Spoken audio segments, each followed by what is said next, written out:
ceci est un petit tuto pour l'utilisation du logiciel QGIS. Donc pour lancer le logiciel, je rentre dans mes paramètres, je lance mon logiciel.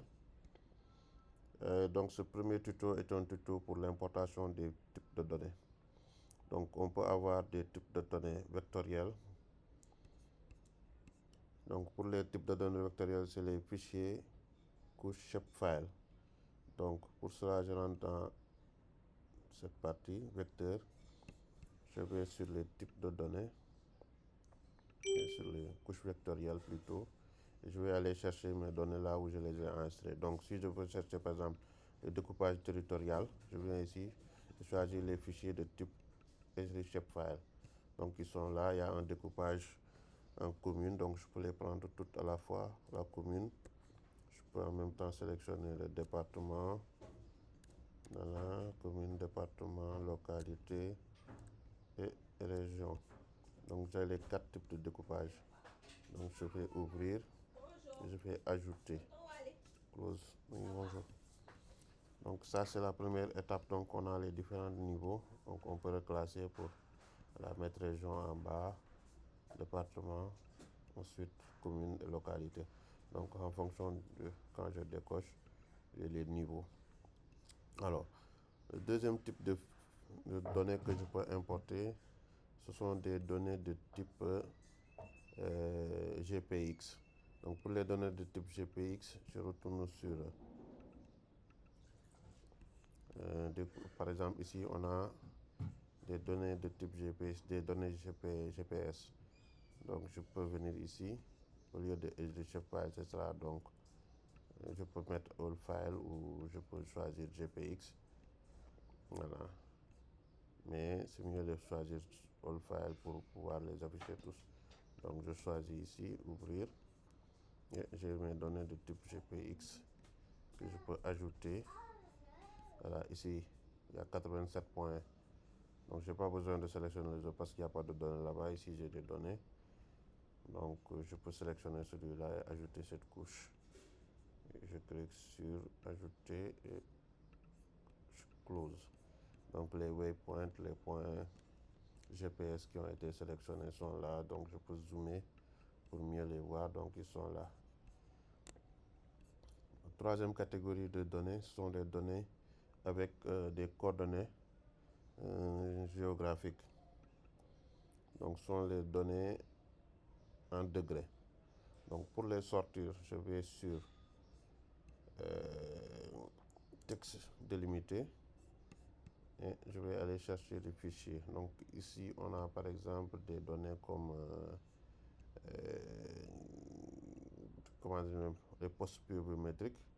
Et pour pouvoir sortir cela d'abord, comme je les ai dans un format Excel d'abord, donc les formats Excel, je les transforme en faisant CSV. Donc je dois d'abord prendre le fichier Excel, l'ouvrir, et quand je l'ouvre, je fais enregistrer sous, et en enregistrant le fichier, je le transforme en format CSV plutôt qu'en format Excel. Donc CSV délimité par des virgules. Donc comme j'avais déjà le fichier, je n'ai plus besoin de ça. Donc je ferme tout ça. Je reviens ici pour aller chercher les données vectorielles. Voilà. Donc les données pluviométriques. Je viens ici, je les prends en format CSV. Je vais ouvrir. Voilà. Non, je me suis trompé, ce n'est pas les vecteurs, c'est des données texte délimitées plutôt. Donc je vais aller les chercher. Ils sont là. J'ouvre. Voilà. Mes données vectorielles sont là. Donc ce sont des points géométriques. On a la longitude, on a la latitude qui sont là. Et donc quand je vais ajouter, je fais close. J'ai toutes mes données pluviométriques qui sont bien ressorties. Donc là, si je fais comme ça, je fais comme ça.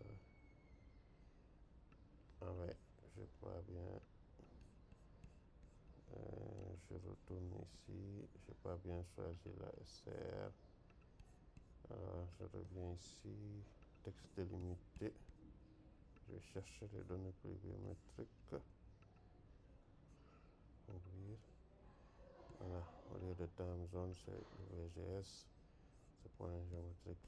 Donc, et ajouter close. Donc, ils sont là.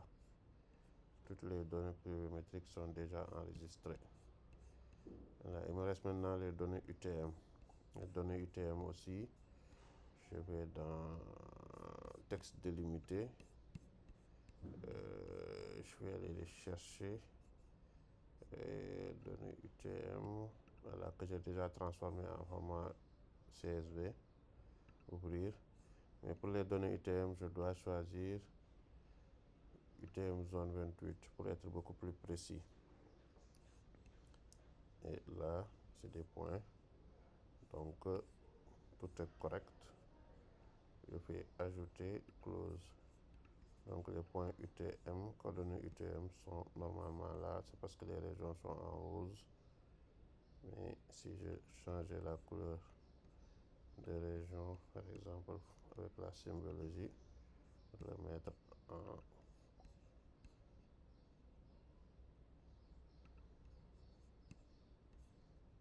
tac. Voilà. Les données UTM sont là. Donc, si j'enlève les postes plus les points, donc ils sont là, les coordonnées UTM. Maintenant, pour rajouter la dernière catégorie de données, sont des données qui n'ont pas de coordonnées du tout. Donc, je vais sur texte délimité. Donc, je peux aller sur l'autre. Donc, ça, je vais aller sur vecteur. Je peux transformer. Bon, ce sont les données RGPH.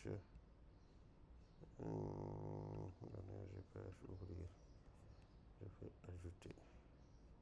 Close. Donc, ils sont là, les données de.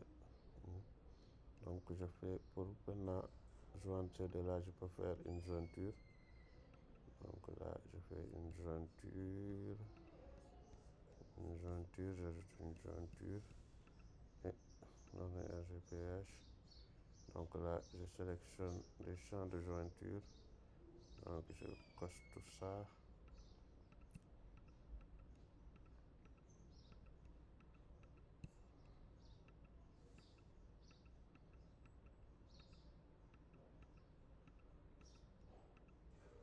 Voilà. Ici, je fais la transformation. Donc, j'enlève le nom. Et je fais. Bon, je vérifie d'abord pour être clair qu'il n'y avait pas de jointure ici. Donc, quand j'ouvre la table des attributs, il n'y a que le nom règle. Maintenant, quand je fais la jointure, donc je vais ajouter une jointure, changeant, non, c'est pas les communes, c'est les départements, changeant, je mets tout ça,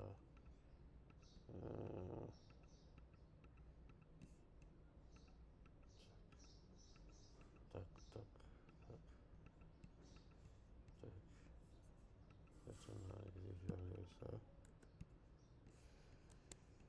je mets OK, appli, la jointure est OK, donc je regarde si la jointure est rentrée, l'ouverture de table, donc tout est là, donc je peux fermer. Donc là, j'ai les données cartographiées.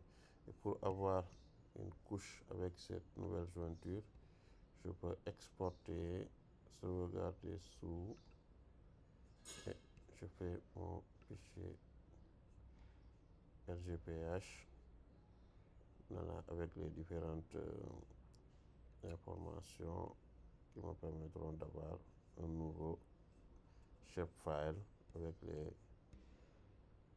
les données de la population.